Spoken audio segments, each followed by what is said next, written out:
Okay, Mr. Britton, are you ready? Yeah, we're ready. Is it week 6 now? It's week 6. Goodness me, week 6. I know we're finding out on Sunday what it is, maybe, the next phase will be.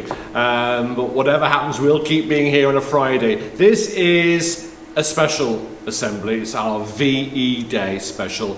Sorry we can't be here this week because we'd obviously thought of all sorts of things we were going to do. But at least we can actually do the assembly on the day itself. It is a bit longer than normal, but you would expect that on a special day. And also I have a very special guest for later on. But before we start, hello Ireland, where we're being watched by John and Magella McIntaggart. Hellos also to Scotland, to Leslie Rogers, who emailed me from Glasgow, who has 3 older moles. Well, actually there's 5 of them really. Alex is now 27 and he's a junior doctor on the COVID ward at the Queen Elizabeth Hospital in Glasgow. Nick is 25 and working as a chemical engineer in Glasgow, and Kirsty is 20 and is a second year medical student at St Andrews. And they watch our assemblies. I think that's lovely. Anyway, we're going to start today with our special VE Day hymn, A Little Peace.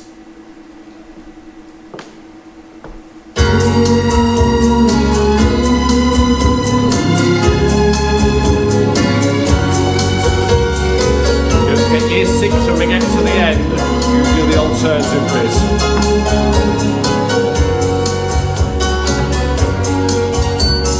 Just like a flower when winter begins, just like a candle blown out in the wind, just like a bird that can no longer fly. I'm feeling that way sometimes, but then there's a falling way down by the road. I picture a light at the end of the road, and closing my eyes I can see through the dark the dream that is in my heart. Oh, that was beautiful, that was chorus. A little loving, a little giving, to build a dream for the world we live in. A little patience and understanding for our tomorrow. A little peace, a little sunshine, a sea of gladness to wash away all the tears of sadness. A little hoping, a little praying for our tomorrow. A little peace. Year 2, that's superb.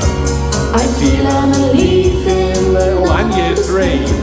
I fell to the ground, there was no one below.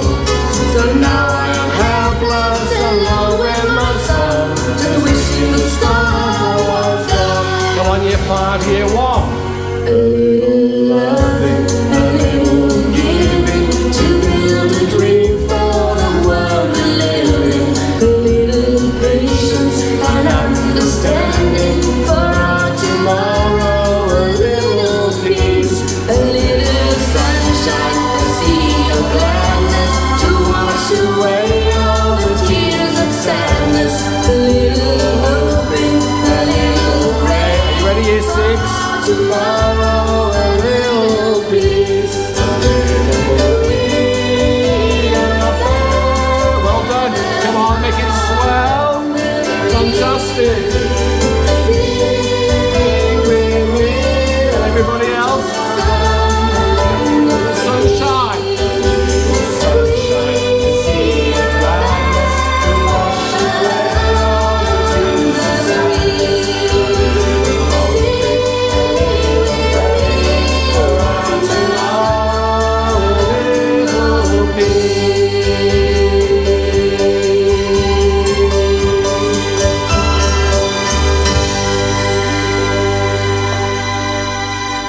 Oh, that was perfect. We couldn't have had a better start to our VE Day assembly.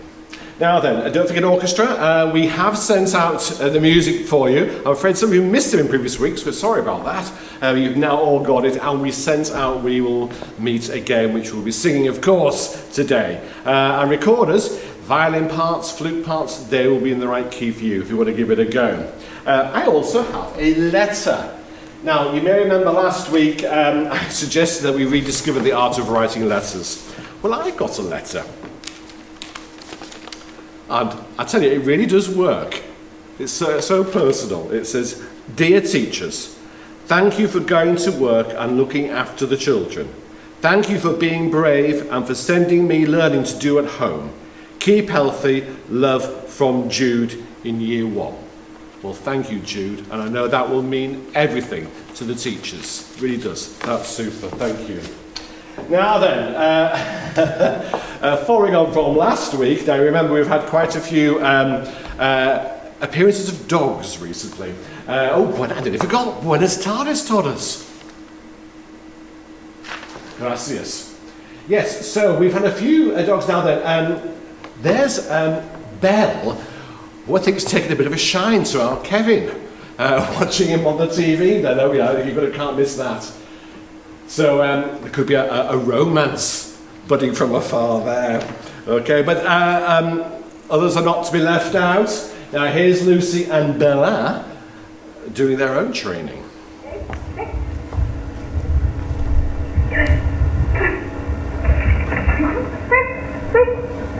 Good girl, come on.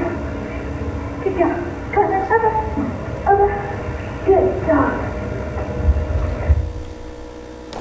That's impressive. I think we're training for Crufts there. Now, I know a lot of you have been enjoying Katie's kitchen, and that's coming up in a second, but we have a few birthdays first of all. Hope you're still washing your hands. We've got foundation year. We've got Spencer, Evelyn, Emily and Florence. In year 1, Neve, Isaac, Neve and Matthew. Jacob in year 2.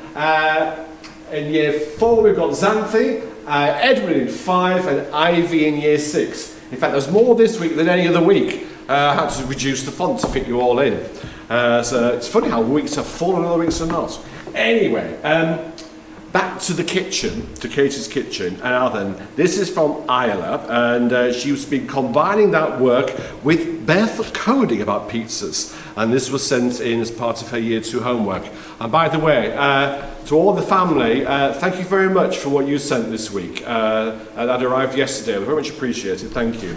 Here we go.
Yummy indeed, and everybody got their own individual pizza toppings that they chose. That's a cafe, I tell you. Well done that restaurant and Isla. Now then, another little track here from playing at the time when we clapped for the NHS.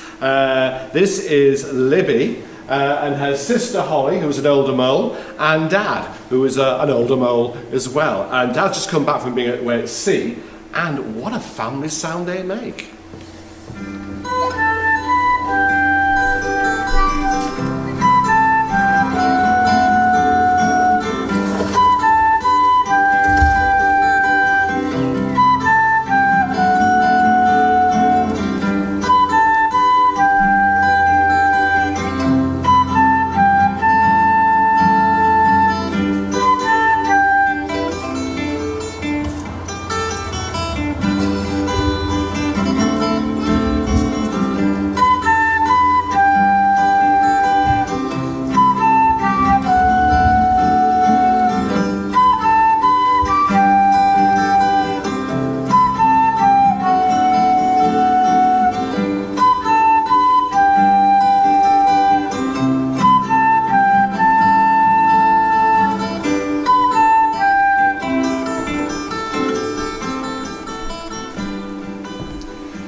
the talent that's out there in Molescroft is amazing. I love the choice of the song as well. And I thought maybe that's one we ought to add to our list. Here Comes the Sun from the Beatles. Okay, well, so let's go into, of course, gold. Always believe in your soul.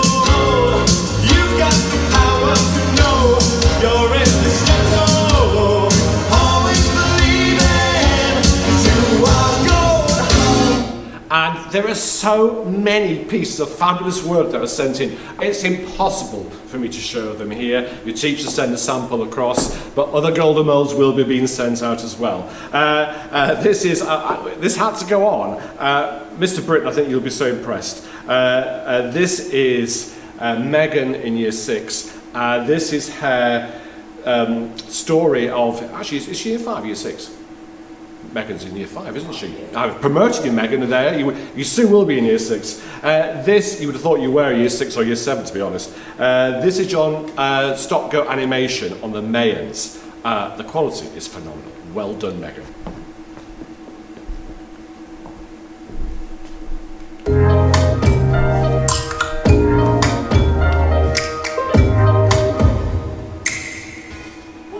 Hi, I'm Megan and I'm going to take you on an adventure back 4,000 years ago to the Mayans, but first we might need some suitable clothes.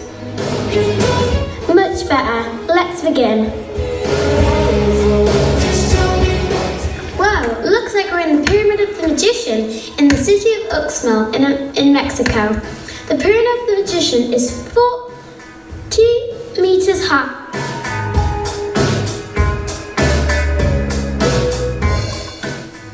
The main crop they grow is corn, and corn is so important. They have a corn god in the Mayan civilization. In the Mayan civilization, they actually play their own game of football called hits.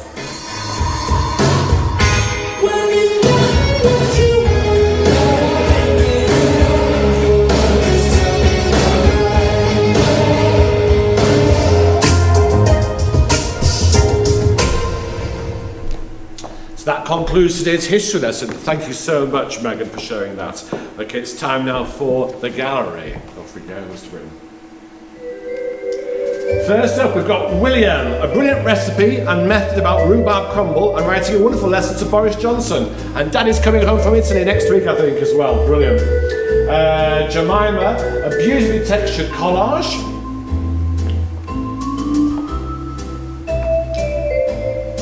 Daisy, a super effort with her art collage. And next up, we have Billy, for creating a super PowerPoint about why the Vikings left Scandinavia. We can't show all of it, but it really is good. Well done, Billy. Isaac now, for baking some delicious looking brownies. Mr. Britton is really excited about those, I can tell you. Golden Bowl goes to Hattie for creating a vivid and unique digital self-portrait, as she also did one of Mr. Ansel. That's amazing, really superb. Tom for pushing himself with his maths extensions at home. Well done, Tom. Mr. Atkinson will be impressed. Now, Amy's coming up next. She's actually a year 3 child in Mr. Wood's class, but she actually completed a piece of year 5 work with real success. Well done, Amy. Next up, we've got Joshua for very persuasive writing, explaining why we need to stay healthy during lockdown. You won't get to read that, but it really is spot on. Well done, Josh. Matthew, fantastic writing, also to Boris Johnson. I think his mailbag must be bursting with letters from Molescroft. Well done. Sophia made some delicious Easter buns. Wow, look at those. Fantastic. We know where we need to come for a cook. Now then, so we've now got Freddie, again a lovely art collage representing spring. Well done, Freddie. And also another one for art representing spring, Henry. He was very proud about that. We've been really impressed with the artwork. The quality has been amazing. Eloise, a delicious pizza using Katie's kitchen. Mum and Dad had a lovely time helping her, as did little brother. Well, they also enjoyed eating them. And who wouldn't? Now, Sean, he's run a first ever 10K and did it under an hour. He's then run a second 10k, also under an hour, and then ran 8 miles cross country to his nana's childhood farm. Wow. Isabel, meanwhile, fabulous reading of novels in Spanish. Evie, wonderful, colourful nature-inspired collage. They're brilliant. And Ashley, fantastic view from my window for the Year 3 art project. And they keep coming. Spencer, fantastic work on Jack, I've lost Jack. Sorry, brilliant work on Islamic food laws. Miss Spencer was rather chuffed about that as well. And there's Spencer, fantastic work on shadows. He was looking how shadows change throughout the day. What a scientist. Kiefer, another beautiful springtime art project. And next up is Isabel, using the science kit she got for Christmas. She learnt about static electricity, using the balloon and salt and pepper, then studied photosynthesis, and one carrot top is kept in the light, the other in the dark, and watching to see the changes over the weeks. There she is. It is Max as well, Master. And what, sorry? It's Max. Oh, Max. Max, oh, another beautiful springtime project. Sorry, Max, thank you, Mr. Britton. And that, you did see Max, didn't you? Yes. Yeah, great. Sorry, Max, there's just so many. And that, I'm just going to go back a second, actually, because that one is from Harry, and he has done a special get well card to Mr. Wood, wanting to share their passion that they both have for the beanie and the dandy, and that was his collection he was doing for Cubs. And just a little word, because obviously Mr. Wood's class do know that Mr. Wood has been a little poorly, not with the virus, has been in hospital for an operation. Just wanted to know that he's home, he's safe and recovering, and sends you all his love and is missing you all. And that's what Harry did there, which we've printed out and we've sent it to him in the post as well. Now the last one up, I've got Charlie here, another scientist in the making. He's been his own rocket. Well, I've just set up the runway from here, and it's going to be on the straw and go all the way to here, and then we're going to put it all the way back and maybe do another track. So, I've just managed to get this on, and now I'm going to pump it up.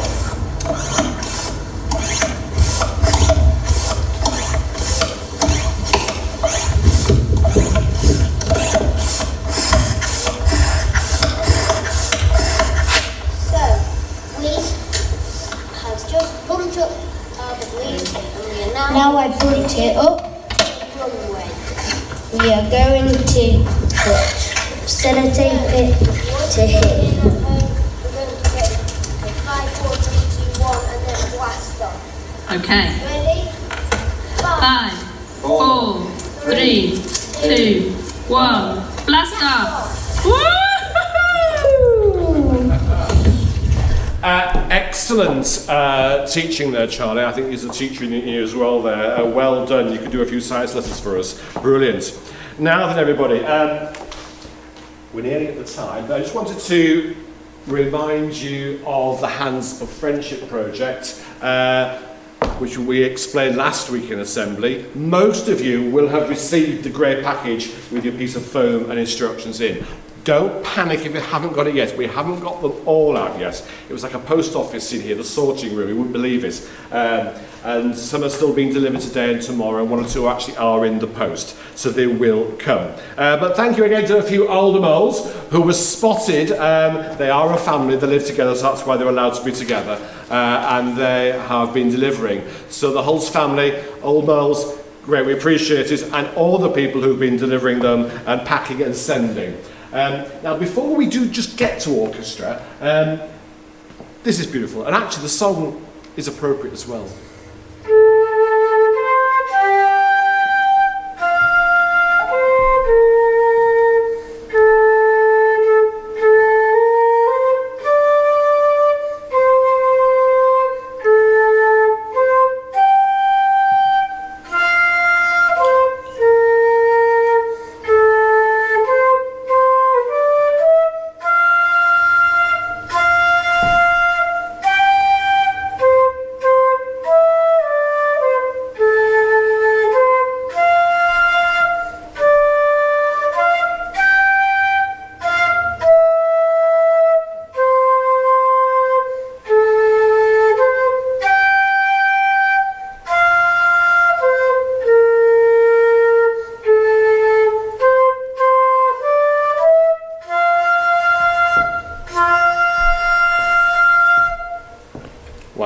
beautiful drama, Edelweiss, which comes from the musical The Sound of Music, which also has a Second War theme based to it as well. Highly appropriate. Bless my homeland forever. Okie dokie. Now then, it is time for the orchestra. Are you ready? Okay. Now then, we understand, we think that there's a national sing of this song today. Mr. Britt and I heard about it, then we couldn't find any more references to it, but I am sure you will hear it many times, and of course you all know it and will be able to join in. So, chantez tout le monde, levez-vous s'il vous plaît.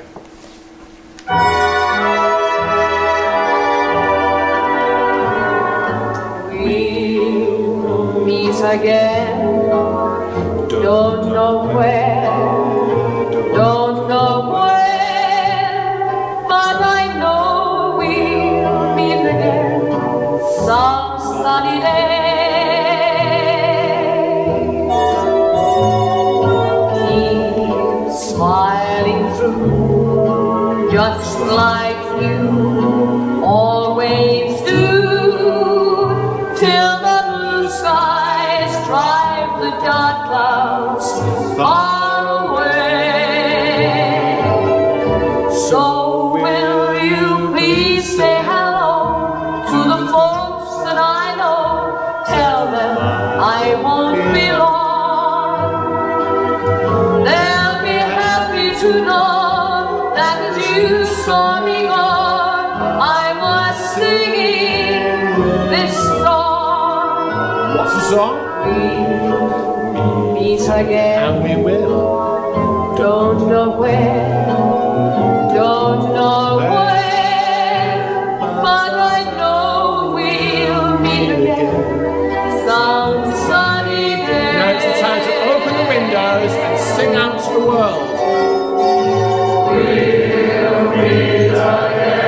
Well done. Don't know where, don't know when, but I know we'll meet again some sunny day. You know, that is beautiful. Well done. Keep smiling through, just like you always do, till the blue skies drive the dark clouds far away. So will you please say hello to the folks that I know? Tell them I won't be long. They'll be happy to know that as you saw me go, I was singing this song. Well done, year 4. Fabulous. We'll meet again. Don't know where, Back in the hall.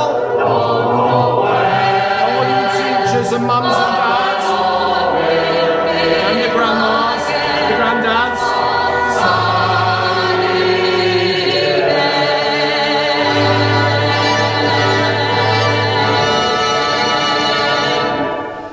Oh wow. Levez-vous s'il vous plaît. It's amazing how some songs just, I don't know, they stir the emotions.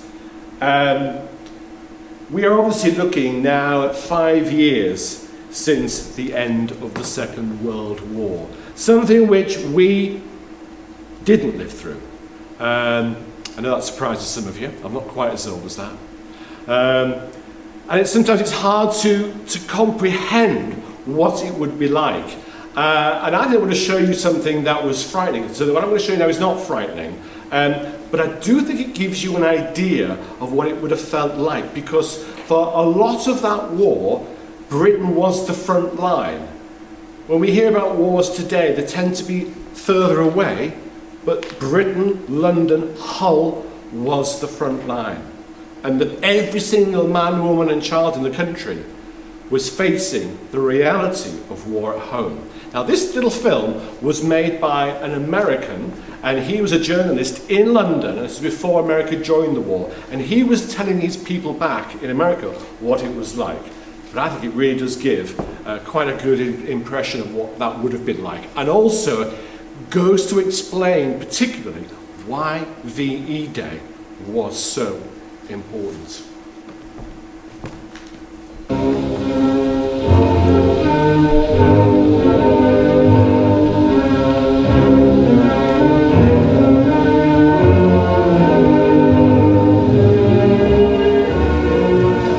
I'm speaking from London. It is late afternoon, and the people of London are preparing for the night.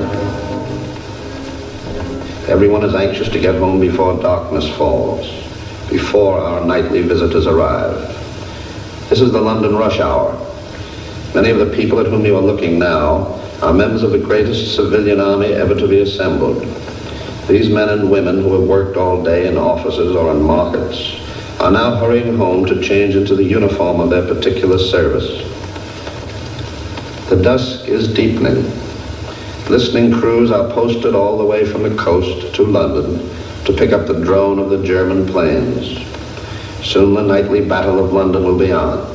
Now it's 8 o'clock.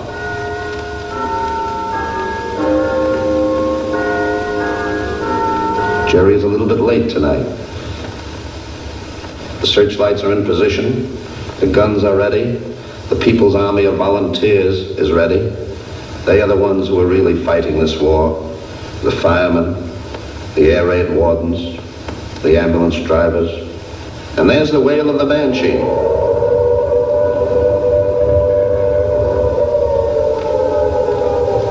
The nightly siege of London has begun. The city is dressed for battle.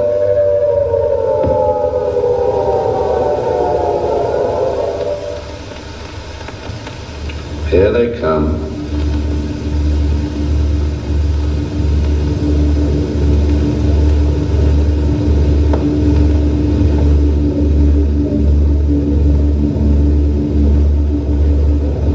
Now the searchlights are poking long, white, inquisitive fingers into the blackness of the night.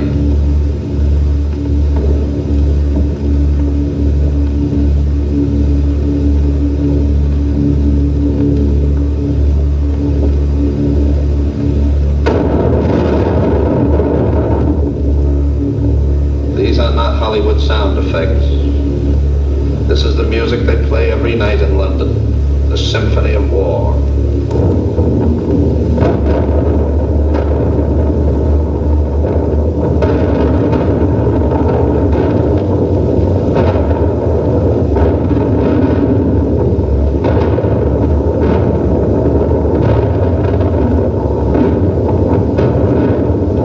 Now the army of the people swings into action. The bombs have started fires. When the bomber starts a fire, he immediately returns, uses it as a target, and drops more bombs, hoping to spread the fire. Yet the People's Army ignores the bombs and the spent shrapnel which rains down constantly. Brokers, clerks, peddlers, merchants by day, they are heroes by night. The night is long, but sooner or later the dawn will come. The German bombers are creatures of the night. They melt away before the dawn and scurry back to the safety of their own airdromes. And there's the wail of the banshee again, this time a friendly wail. The all-clear signal tells us that the bombers have gone. It's just 6 a.m. In this last hour of precious sleep, this strange new world finds peace. London raises her head, shakes the debris of the night from her hair, and takes stock of the damage done. London has been hurt during the night. The sign of a great fighter in the ring is, can he get up from the floor after being knocked down?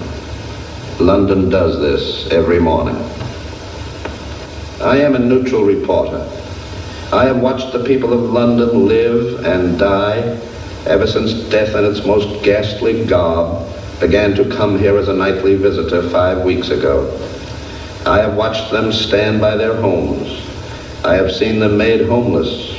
I have seen them moved to new homes. And I can assure you, there is no panic, no fear, no despair in London town. There is nothing but determination, confidence, and high courage among the people of Churchill's Island. And they know that every night the RAF bombers fly deep into the heart of Germany, bombing munition works, aeroplane factories, canals, cutting the arteries which keep the heart of Germany alive. It is true that the Nazis will be over again tomorrow night, and the night after that, and every night. They will drop thousands of bombs, and they'll destroy hundreds of buildings, and they'll kill thousands of people. But a bomb has its limitations. It can only destroy buildings and kill people. It cannot kill the unconquerable spirit and courage of the people of London. London can take it.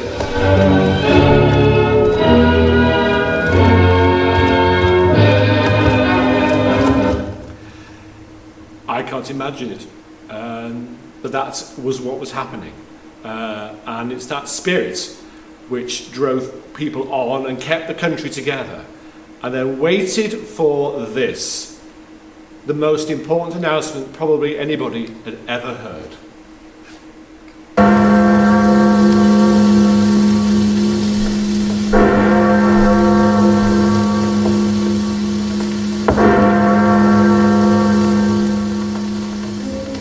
Yesterday morning at 2:41 a.m. at General Eisenhower's headquarters, General Jodl, the representative of the German High Command, and of Grand Admiral Dönitz, the designated head of the German state, signed the act of unconditional surrender of all German land, sea, and air forces in Europe to the Allied expeditionary forces and simultaneously to the Soviet High Command. Hostilities will end officially at 1 minute after midnight tonight, Tuesday, the 8th of May. But in the interest of saving lives, the ceasefire began yesterday to be sounded along all the fronts. The German war is therefore at an end. And so, the nation had probably the greatest party ever.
They're sometimes referred to as the greatest generation, and when you think back to that film we saw of London, you can understand why that generation has earned that title. And their gift was our freedom. There's a picture of a Spitfire or a Hurricane there, and I must admit, I have seen the Spitfire flying, and even I get emotional when I see one. It's something that I know is built into the national psyche. But the way in which we live our lives is thanks to that generation and what they achieved and what they went through. And of course, their gift for us was 75 years of peace, of safety, of prosperity in our country. And of course, we have to recognise the sacrifice made by the Army and the Navy and the Air Force. There's a picture there of them going onto the Normandy beaches on D-Day, many of whom died, many of them horribly wounded, to push back fascism and to bring peace and freedom to us all. And I've got a surprise, because I have a very special guest with us today, and that is Commander Stephen, known as Whiskey Walker. You've been sat there waiting. Thank you so much for coming and joining us. Very kind of you to invite me. Looking Very much absolutely appreciated. splendid in your uniform. Thank you. Now, before anyone thinks this, Commander Walker was not in the Second World War. It's easy to see how that might be assumed. Never. But I've asked Commander one question, and that is, what actually is it like to serve? Could you give us some idea? Yeah, well, good afternoon all, and thank you, Mr. Lancaster, for inviting me to talk to you today. When I think about service, it's I'm speaking really on behalf of the thousands of people who serve in our armed forces today, not really specifically about me. So when I refer to me, I'm meaning all of us who do this job. We're talking today about 75 years since victory in Europe, not the actual end of the whole war, but certainly a very important step. And hundreds of thousands of British citizens and across the Commonwealth and our allies fought together to drive back a German army. An army that was threatening the peace and security in our own nation. And that was a motivation in those years for people to serve. And it was the reason that so many people signed up for that challenge, to protect their home life, to protect the freedoms that they'd become accustomed to since the end of the First World War. So why did they serve, I think is quite easy to see. But when we look to today, we live in a nation that perhaps doesn't recognise or is consciously aware of the need for a military. The need for such behaviour, the need for such capability. And so for individuals across the nation, it's often difficult to perhaps think about a reason why you may wish to serve. Why would you join the Army, the Navy, the Air Force? And I think today, much as it was many years ago when I joined the Navy, people tend to join because they think of the armed forces perhaps as a source of adventure, as a challenge to stretch you physically and mentally in the demanding roles that the military ask of its people. They may join for the pay, it's quite good. They may just join, one of the reasons I joined was to travel the world, hence I joined the Navy, and I have done. But shortly after you join the Navy, in my case, the other services are just the same, you very soon start to feel a power, some sense that there is a greater force that will enable you to go on and do great things. And that power comes from the people around you, from the bonds that you build through training, the bonds that you build when you're out serving, and in my case, on board submarines. It's the teams that develop, that team spirit, that desire to do the right thing. Now, just stepping back a moment, through my naval career, I've had the honour and privilege to meet many World War II veterans. Men, in most cases, who have done truly amazing things. And their stories, their tales of daring do, they chime in a concept sense with my experiences. So when they talk about how they saved the ship from sinking, how they defused a mine just before it blew up, how they stood into danger without a care in the world for their own safety. When they did all of those things and many more, and they happened day after day during the Second World War, and subsequently, I'm sad to say. But when they did those things, they did them not for the people back home, for their families, for the greater good.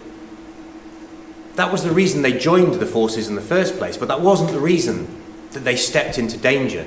The reason they did it was for the people around them, for their comrades, their friends, people who they'd been living cheek by jowl with for years on end during the conflicts.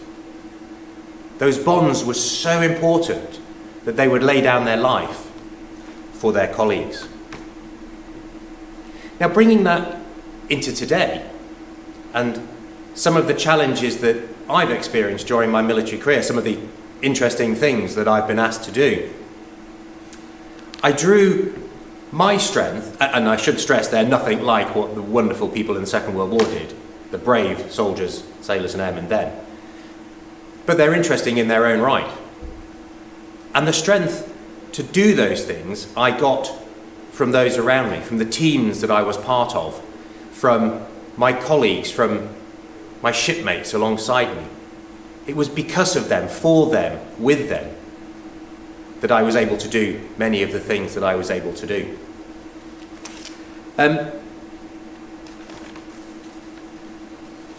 Like those incredible people back then, and like the men and women who are now serving all around the globe for the United Kingdom Armed Forces, the ability to deliver a military effect at just the right time, just when it's needed, to help keep the United Kingdom safe and secure. And there are challenges that face us even today, though many of you may not be aware of them. Those challenges require dedicated individuals, dedicated teams who are willing to step forward and to respond to those challenges, to keep us all safe in our beds at night. That is service. That is still serving our Queen and country. And that is what we do.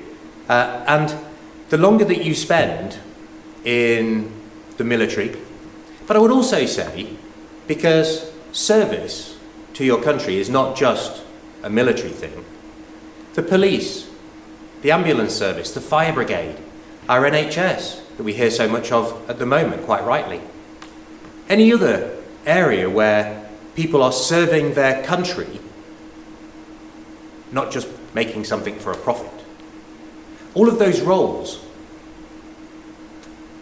they are about service, and the longer you do it, the more you become aware of the reality of the importance of that service, that serving, and the more it becomes your reason for being in the military, for doing what you do.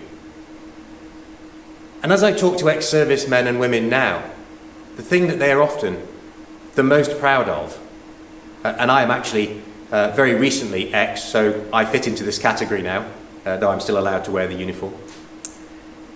The thing that they are most proud of is that they've had the opportunity to serve their country for a common good. They've had that time where they could deliver something that they know was going to be for their nation. Whether their nation knew what they were doing or not is irrelevant. And that pride of having been able to do that, that service, is just the same now as it was 75 years ago. And it's been my honour to have done it, and I thank Mr. Lancaster for having given me the opportunity to perhaps share that view of today, just as it was those years ago, on this very special occasion. Thank you very much for listening, and I'll hand back now to Mr. Long. Commander, thank you so much. That was just wonderful. It was absolutely perfect, and you've given us an insight, a true insight into your world and the world of that generation and those soldiers. actually, of course, we do see the role of the military even today, because so many of the testing sites that have been set up for us to test for COVID-19 and hopefully get quicker through the lockdown are being run by the military. Yeah. So we do see their role. And at times of crisis, we rely on them. This gentleman, of course, will come as no surprise. You all know him as Captain Tom. Of course, he became a colonel recently. And I think we have to remember, so don't think we always realise, it is his generation. So many of that generation have gone now, but not all. And they are the ones who are the most vulnerable. So we do have our bit of service to do now. By doing our bit, by washing our hands, by keeping socially distanced, by keeping away from those who are vulnerable, we are serving them. And we are doing our service. And it's our way of saying thank you to Captain Tom and his generation. So yes, so V-Day. We've got 3 things to do. One is to remember and celebrate. We're allowed to do that because our lives are the better because of what happened. In fact, we came through. 2, to give thanks to that generation because our lives are the way they are because of them. And thirdly, this is the thing we all must do. This is our future task, to work even harder to build friendships with our European neighbours. For 75 years we've been friends and we've worked together. And for the next 75 and beyond, it's our duty to maintain that friendship and to keep the peace, because friends are the families who we choose. If you'd like to make the prayer your own, hold your hands, close your eyes, or share the Amen at the end. We give thanks today for the generation of 1939 to 1945, for enduring the greatest trauma to have faced this country, for their spirit in facing the Blitz and the threat of invasion. We remember those who kept the industries going and the farms growing and risked everything bringing supplies across the Atlantic. We remember those who fought in the armed services to protect our way of life. The few who flew their Hurricanes and Spitfires to win the Battle of Britain. And we salute the bravery and sacrifice of those who went over to Europe to end the tyranny of fascism. Today, as we face another national crisis, may we learn from those who have gone before us and who, through comradeship and positivity, ensured a bright future for every one of us alive today. Today, we are doing our bit, our service, working together. We can repay in a small way our debt of gratitude by protecting those who are still with us from Britain's greatest generation. Amen. I now invite you all to stand and to sing the national anthem.